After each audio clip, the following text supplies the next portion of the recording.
విందాం. ఈ రాత్రికాల పాఠాన్ని జ్ఞాపకం చేసుకుందామండి. పరిశుద్ధ బుధవారం కొరకు ఏర్పాటు చేయబడిన పాఠ భాగం మార్కు సువార్త 14వ అధ్యాయం 6 నుంచి చదువుదాం. అందుకు యేసు ఇట్లనెను, ఆమె జోలికి పోకుడి, ఈమెను ఎందుకు తొందర పెట్టుచున్నారు? ఈమె నా ఎడల మంచి కార్యము చేసి చదవడం. మరలా వాక్యం వద్దాం. ఈ వాక్య భాగం రాత్రి పాఠం ఏం తెలియజేస్తుందంటే, యేసుక్రీస్తు ప్రభుల వారిని అభిషేకించడం జరిగింది అని లేఖనాల్లో వ్రాయబడింది. ప్రతి సంవత్సరం అభిషేకాల గురించి ఆలోచన చేస్తూ ఉంటాం మనం. దానిలో సారాంశాన్ని మనం స్వీకరించి దాని ప్రకారం క్రైస్తవ సమాజం జీవించేవారుగా ఉండాలనేది దేవుని ఉద్దేశం. అభిషేకము రాత్రి కాలంలో గొప్ప అభిషేకాన్ని యేసుక్రీస్తు ప్రభుల వారు ఆనాటి కాలంలో పొందారు అని లేఖనాల్లో రాయబడింది. ఈ అభిషేకం పొందడానికి ముందుగా యేసు ప్రభుల వారు తండ్రి చేత అభిషేకించబడ్డారు. భూలోకానికి రాకముందే యేసు ప్రభు భూలోకములకి రాకముందే వాగ్దానం చేయబడింది. ఏమిటంటే, నా కుమారుడు నేను ఈ భూలోకానికి పంపిస్తూ ఉన్నాను, సర్వమానవాళి పాప పరిహారం ఆయన మనుషులందరినీ శుద్ధులుగా చేస్తారు అని అచ్చా కుమారుడిని ఆత్మలో అభిషేకించారు. తండ్రి దేవుడు వారిని అభిషేకించారు. అభిషేకించబడిన తర్వాత యేసు ప్రభుల వారు లోకములోనికి పంపించబడ్డారని లేఖనాల్లో రాయబడి ఉంది. యెషయా గ్రంథం 61:1 చదువుదాం. యెషయా 61:1. ప్రభువగు యెహోవా ఆత్మ నా మీద వచ్చి ఉన్నది, బీదలకు సువర్తమానము ప్రకటించుటకు యెహోవా నన్ను అభిషేకించారు. మొదట తండ్రి దేవుడు యేసుక్రీస్తు ప్రభుల వారిని అభిషేకించి భూలోకానికి పంపించాడు. భూలోకానికి వెళ్ళి మనుషులందరికీ సువార్త ప్రకటించి స్వస్థతలు కలుగు చేసి బాగు చేసి దేవుడు రాజ్య సంబంధంగా చేయాలని, అందుకోసం యేసు ప్రభుల వారు ఎట్టబడి చేయాలి. తండ్రి చేత అభిషేకం పొందినాకే సువార్తను ప్రకటించే భాగ్యము యేసు ప్రభుల వారికి ఇవ్వబడింది.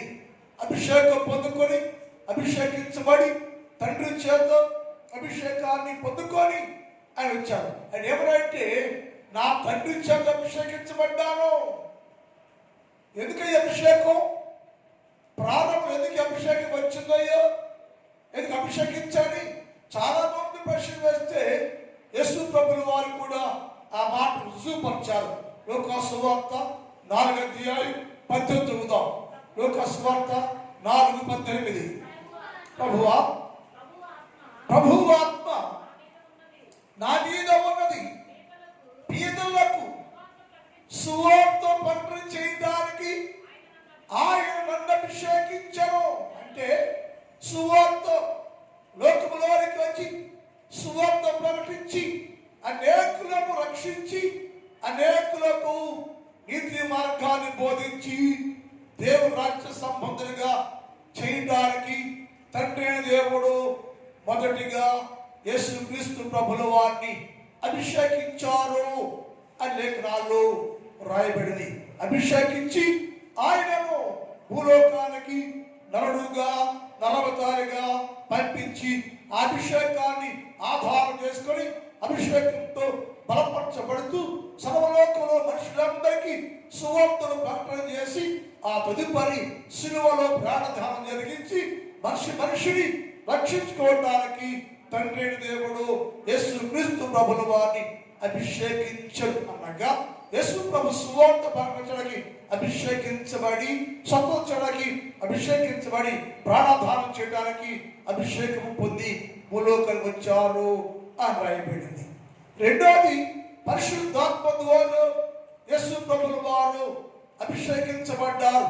ఒకటేమో తండ్రి దేవుని చేత అభిషేకించబడ్డారు, రెండేమో పరిశుద్ధాత్మ ద్వారా అభిషేకించబడ్డారు.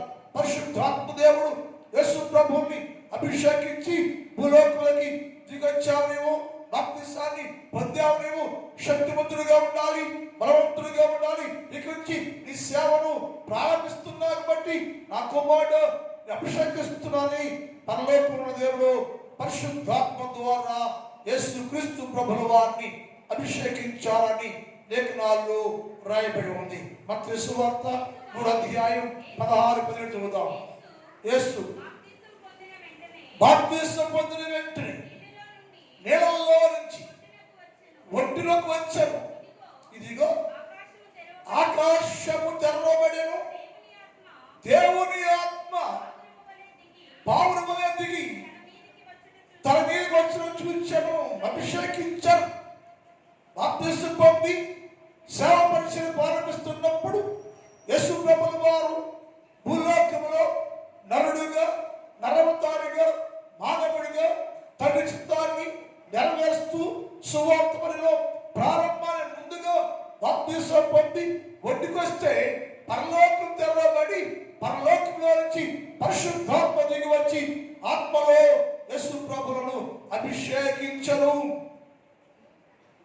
ఎందుకై అభిషేకించావయ్యా అంటే నీ ముందు సేవ ప్రారంభం చేయబడుతుంది, పక్కనే ఆ సువార్త ప్రకటించాలను, దేవుడు రోజు ప్రకటించాలి, దేవుడు రోజు కట్టాలి. కాబట్టి తండ్రిని దేవుడు అభిషేకించారు. పరిశుద్ధాత్మ దేవుడు వారి మీదకి దిగి వచ్చి అభిషేకించను అనగా దేవుడు యేసు ప్రభుల వారిని అనేక రీతులుగా అభిషేకించి, బలపరిచి, స్థిరపరిచి, భూలోకములో నిలబెట్టి వాడుకొని దేవుని రాజ్యాన్ని కట్టి సర్వమానవాళి కొరకు ప్రాణత్యాగము చేయటానికి యేసుక్రీస్తు ప్రభువుని తండ్రి దేవుడు అభిషేకించాడు. కుమారుడు యేసు పరిశుద్ధాత్మ దేవుడు కూడా యేసుక్రీస్తు ప్రభుల వారిని అభిషేకించాడని వాక్యంలో రాయబడింది.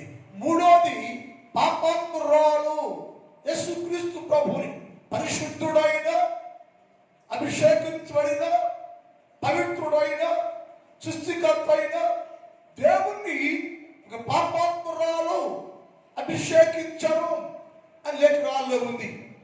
తండ్రిని అభిషేకించాడు సువార్త కోసం, పరిశుద్ధాత్మ అభిషేకించాడు శ్రమ సహించడం కొరకు.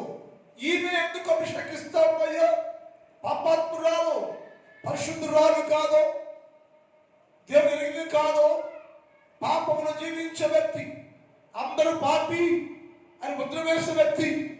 ఆమె యేసుక్రీస్తు ప్రభుల వారిని అభిషేకించరు, అత్తలతో అభిషేకించరు, ప్రశంసించరు.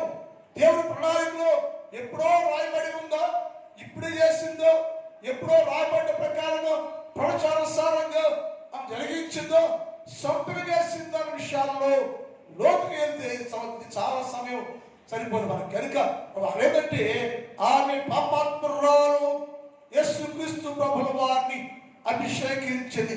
అసలు ఆవిడ అభిషేకించడానికి కారణం ఏంటి? పాపాత్మురాలు యేసు ప్రభుల వారిని అభిషేకించింది. ఆత్మతో, అత్తరుతో, పరిశుద్ధ తైలముతో యేసు ప్రభుని అభిషేకించడానికి కారణం ఏంటి? ఎలా అభిషేకించంటే 5 గురించి 4 విషయాలు రాయబడ్డాయి. ఒకటి, ఆమె యేసుక్రీస్తు ప్రభువుని అర్థము చేసుకొనెను. యేసు ప్రభువుని అర్థం చేసుకొనెను. ఏం అర్థం చేసుకుని? యేసు ప్రభుని ఈ రక్షకుడు, నేను పాపిని, నా పాపం తీసేగల సమర్థుడు ఈయనే అని ప్రభుని అర్థం చేసుకుంది. ఈయన విమోచకుడు, సజీవుడు వేయబడతాడు, చనిపోతాడు, తిరిగి లేస్తాడు, ఆయన మాత్రమే రాజ్యానికి రాజుగా ఉంటాడు, ఆయన సమర్థులని అర్థం చేసుకుంది. ఒక పాపికి యేసయ్య కెపాసిటీ, యేసయ్య ప్రభావం, యేసయ్య మహిమ అర్థం చేసుకుందంట. బైబిల్ గురించి చాలా 3 సువార్తల్లో 4 సువార్తలు రాసి ఉంది. అది కాకుండా మగ్దలేని మరియ గురించి చరిత్రలోకి వెళ్తే ఆ గురించి ఒక చిన్న బుక్ ఒకటి ఉన్నది, మరియా జీవిత యాత్ర అని. అందులో చాలా విషయం ఉంటుంది. మనం ఎప్పుడు మన దగ్గర స్టడీ బైబిల్ ఉంటుంది, మన దగ్గర నా దగ్గర ఉంటుంది. ఈ స్టడీ బైబిల్లో దాన్ని ఎవరు రాస్తూ ఉంటారు. ఆ గురించి చాలా విషయాలు ఇచ్చాడు. ఎందుకు ఆమె అంత చేసిందయ్యా, ఎందుకు అంత పనిచేయాలమ్మా అంటే ఆమె యేసుక్రీస్తు ప్రభుని అర్థం చేసుకొనిను. అర్థం అంటే యేసు ప్రభు అభిషేకించాలన్నా, యేసుతో ఉండాలన్నా, యేసు బిడ్డగా ఉండాలన్నా, యేసు రక్షణ నివసించాలన్నా మొదట పాపికి ఏం తెలియాలంటే యేసయ్య కెపాసిటీ అర్థం అవ్వాలి. ఎవరు ఎప్పుడు యేసయ్య స్టాండర్డ్ ఏంటో ఆయన ఎవరో అంటే అదేమంటుందంటే ఆ అర్థం చేసుకుంటే ఏమిటంటే ఆయన మాత్రమే ఈ పాపి జీవితాన్ని మార్చగలడు, ఆయన మాత్రమే నా పాపాన్ని క్షమించగలడు, ఆయన మాత్రమే నన్ను శుద్ధి చేయగలడు అని ఆ ఇంట్లో ఉన్న వాళ్ళు ఎవరు ఆయనను అర్థం చేసుకోలేదు. కానీ ఆమె మాత్రం పాపాత్మురాలు యేసుక్రీస్తు ప్రభువుని అర్థము చేసుకోలేదు. ఆయన అర్థమైన యేసయ్య ఈయన మాత్రమే జీవితం మార్చగలిగిన శక్తి అనుకుంది, ఇంకెవరు మార్చలేడు అనుకుంది. లోకంలోకి ఎవరు లేకపోయినా పాపాత్మ ముద్ర వేసిన ఈ పాపాత్మ ముద్ర తీసేసేది ఎవరైతే యేసుక్రీస్తు ప్రభుల వారు మాత్రమే నా స్థితిని మార్చగలని అర్థం చేసుకుంది. కనుకనే యేసయ్య ముందు నిలబడింది, యేసుని కూర్చోగలిగింది, యేసుని స్థలంలోకి ధైర్యంగా రాగలిగింది. ఆయన అర్థం అవ్వాలి అంటే యేసయ్య అర్థమైతే వారు యేసుతోనే ఉంటారు అని. రెండోది ఒకటేమో అర్థం చేసుకుందంట, రెండోది యేసు ప్రభుని అంగీకరించడం. చాలా ప్రాముఖ్యం ఇది. యేసు ప్రభుని అంగీకరించకపోతే తండ్రిగాను, దేవునిగాను, కుమారుడిగాను, ఆయన రాజ్యవారసుడిగాను నా కోసం ప్రాణం పెట్టింది ఈయనే అని అంగీకరించిన వారు యేసుక్రీస్తు కొరకు ఏమీ చేయలేరు. యేసుక్రీస్తు కోసం ఏమి చేయలేము. లోకకో చేయొచ్చు, భార్యకో చేయొచ్చు, భర్తకో చేయొచ్చు, బిడ్డలకో చేయొచ్చు, లోకం అన్నిటికో చేయగలం. కానీ యేసయ్య కోసం ఏమి కూడా చేయలేము. ఎందుకు చేయలేమంటే యేసుక్రీస్తు ప్రభుని దేవునిగా అంగీకరించకపోతే, యేసుక్రీస్తు ప్రభుని దేవునిగా అంగీకరించని వారు ప్రభు కోసం ఏమి చేయలేరు. అక్కడ చాలా చేస్తామన్నా ఆ ఇంట్లో పాపాత్మ మరియా చాలా చేసింది, ఆశ్చర్యపరిచింది. అక్కడ ఇంట్లో కూడా శిష్యులందరూ ఆశ్చర్యపరిచింది, యేసయ్యను కూడా ఆశ్చర్యపరిచింది. ఎందుకయ్యా అలా చేసిందా అంటే ఆమె యేసుక్రీస్తు ప్రభుల వారిని రక్షకునిగా, దేవునిగా, సృష్టికర్తగా, ప్రాణత్యాగ సమర్థుడుగా ఆయనను ఈయనే దేవుడు అని ఆమె ఆయనను దేవునిగా అంగీకరించరు. మన జీవితాలు మనము కూడా యేసువార్త అంగీకరించాలి, మనం యేసయ్య దేవుడు అంగీకరించాలి, మనం యేసుక్రీస్తు ప్రభువు ఒప్పుకోవాలి. మనం అంగీకరిస్తే నీ అంగీకారమే యేసుక్రీస్తు ప్రభువు దగ్గరగా మానవ లోకాన్ని చేయగలరు. వారి దేవుడు ఏమైనా చేయగలరు అని లేఖనాల్లో రాయబడింది. ఒకటేంటి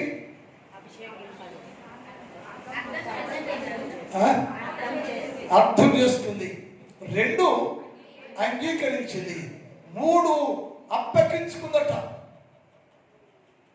ఈ అప్పగించింది తనువు, మనస్సు, ఆత్మ, శరీరం ఇవన్నీ ఒకేసారి యేసు ప్రభుల వారికి అప్పగించింది. అప్పగించినప్పుడు సభలో 12 మంది శిష్యులు సిమియోను ఉన్నాడు. అందరూ సమక్షములో యేసు ప్రభుల వారికి తన్ను తాను శరీరాన్ని, మనస్సును, ఆత్మను, హృదయాన్ని, తనకున్న సమస్తాన్ని యేసుక్రీస్తు ప్రభుకి సజీవ యాగముగా అప్పగించుకొనెను. ఏసే మాట ఆ కొందంతా ఖర్చు పెట్టిస్తాయా అన్నాడు ఏసయ్య. అందుకు ఏం లేదు, తన కొందంతా, తనకు ఉన్నదంతా నా కోసం ఖర్చు పెట్టేసింది, నాకు ఇచ్చేసింది. క్రైస్తవులు యేసుక్రీస్తు కోసం నిన్ను అప్పగించుకోవాలి. సంపూర్ణంగా అప్పగించుకోకుండా శిలువ ధ్యానం చేస్తే, పరిశుద్ధ బుధవారం చేస్తే, అభిషేకంలో పాల్గొంటే అభిషేకం వచ్చే తప్ప నీ వల్ల ప్రభుల వారికి ఒరిగేది ఏది కూడా ఉండనే ఉండదు.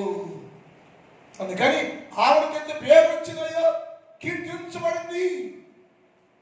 4 సువార్తలకు కీర్తించబడింది. ఎక్కడ సువార్త ఉంటే, ఎక్కడ ప్రార్థన ఉంటే ఆమె గురించి రాయబడింది, చెప్పమన్నాడు యేసయ్య. ఆమె కీర్తించబడింది, కీర్తి ప్రఖ్యాతిగా మార్చబడింది. పాపాత్మురాలు, పాపికి అంత ఘనత, పాపికి అంత విలువ, పాపికి అంత పేరు ప్రఖ్యాతలు ఎలా వచ్చాయంటే ఆమె యేసుక్రీస్తు ప్రభుల వారికి సమస్తమును సంపూర్ణంగా అప్పగించుకుంది. ఒకటేమో అర్థం చేసుకుంది, రెండేమో అంగీకరించింది, మూడేమో అప్పగించుకుంది. ఇప్పుడు ఆమె యేసుక్రీస్తు ప్రభుని అభిషేకానికి వచ్చింది.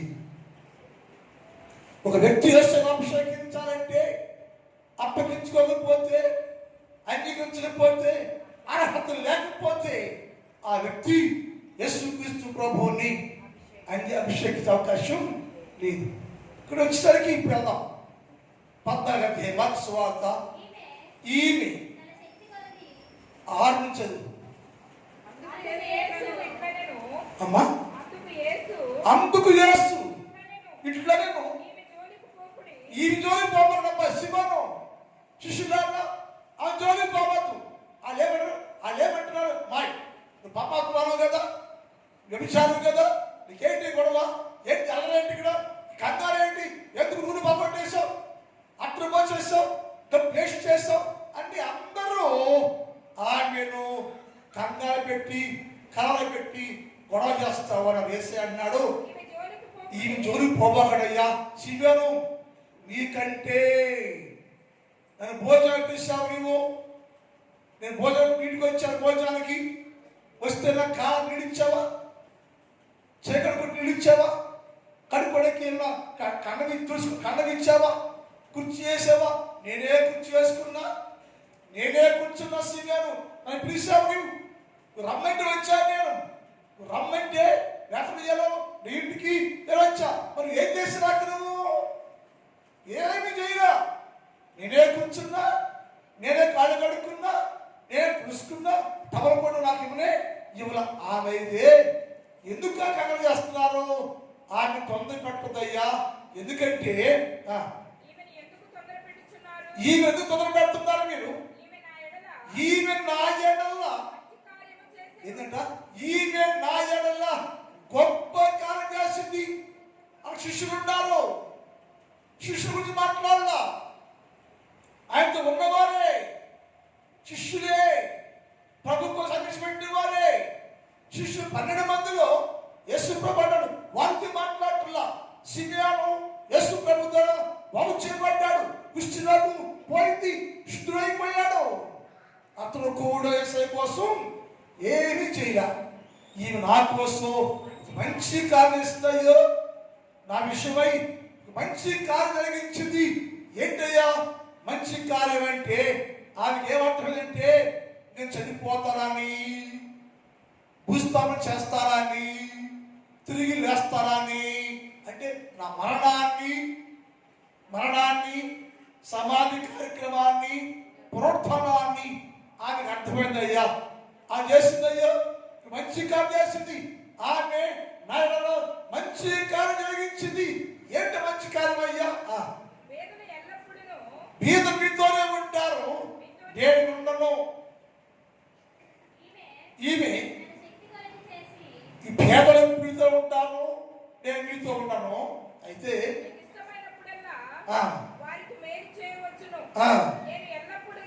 ఎల్లప్పుడూ ఉండను.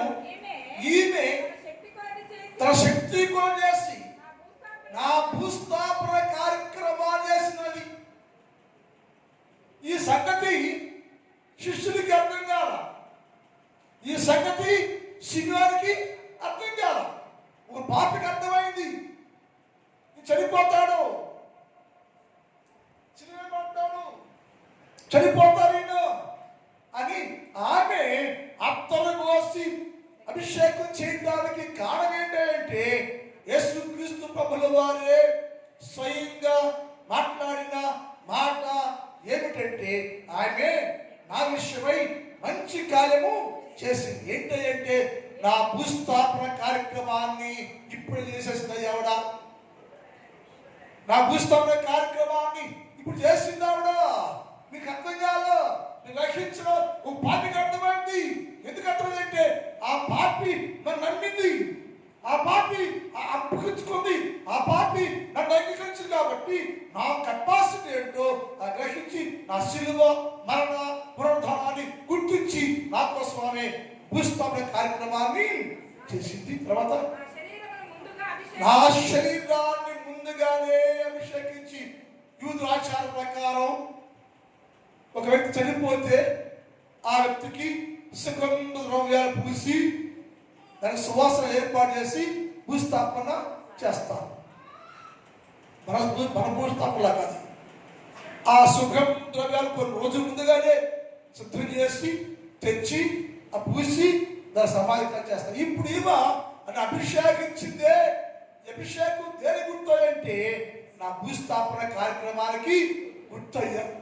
నీకు అర్థం కాదు సిబియాను, నీకు అర్థం కాదు శిష్యులారు, మీకు అర్థం కాదు. ఓ పాపి గ్రహించింది, ఆమెకు అర్థమైంది.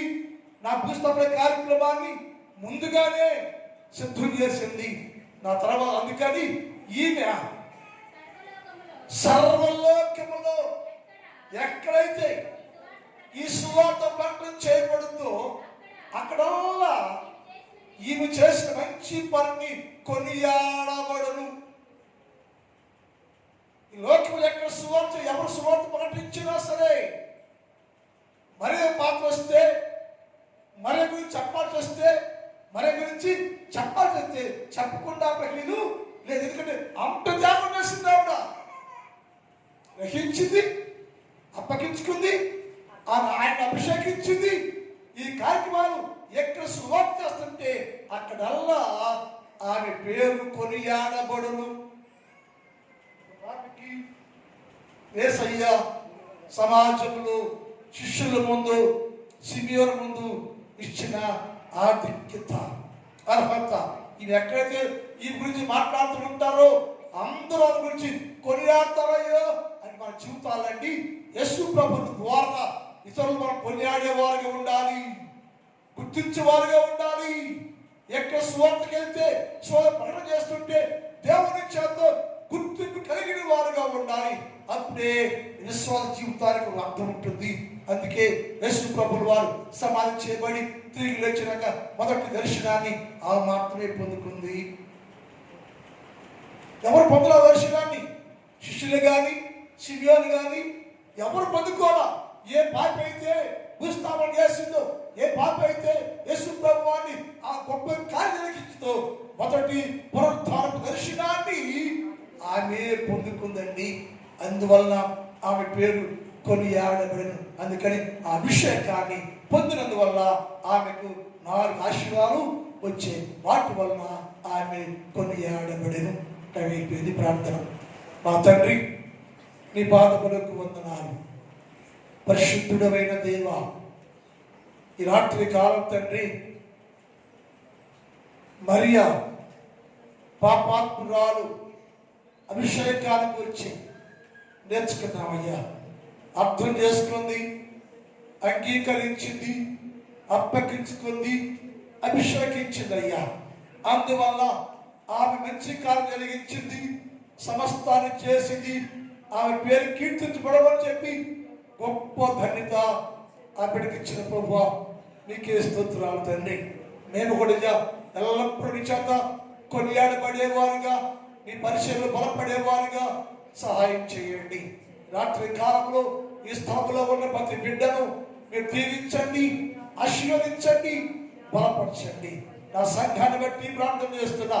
ఈ శివధ్యాన కొడుకుల్లో నా సంఘంలో ఉన్న ప్రతి కుటుంబాన్ని మీరు దీవించండి, ఆశీర్వదించండి, బలపరచండి, గొప్ప చేయి ప్రభువా. కష్టపడి పని చేస్తున్న వీళ్ళందరూ దీవించండి, ఆరోగ్యాలు ఇవ్వండి, పరిపాలనలో తోడుకోవండి. వ్యవసాయం చేస్తున్న ప్రతి వ్యవసాయదారుడు మంచి పంట పుచ్చుకొనకు సహాయం చేయండి.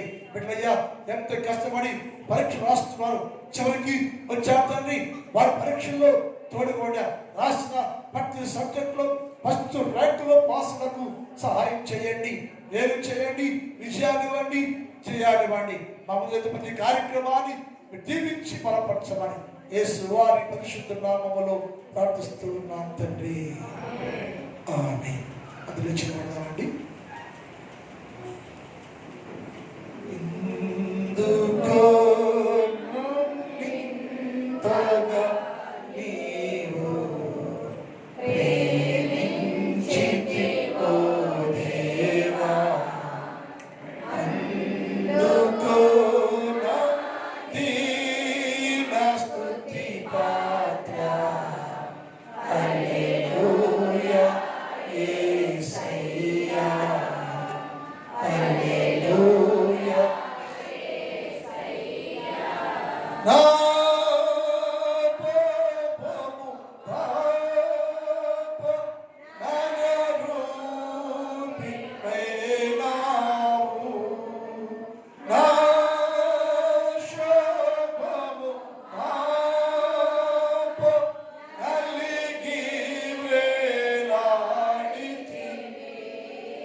తండ్రి దేవుని ప్రేమ, కుమారుడు యేసుక్రీస్తు వారి కృప, పరిశుద్ధాత్మ దేవుని యొక్క అగ్ని సహవాసం ఇప్పుడు ఎప్పుడు ఎల్లప్పుడు సదాకాలము మనందరికి తోడై ఉండును గాక. ఆమేన్. హల్లెలూయా, హల్లెలూయా.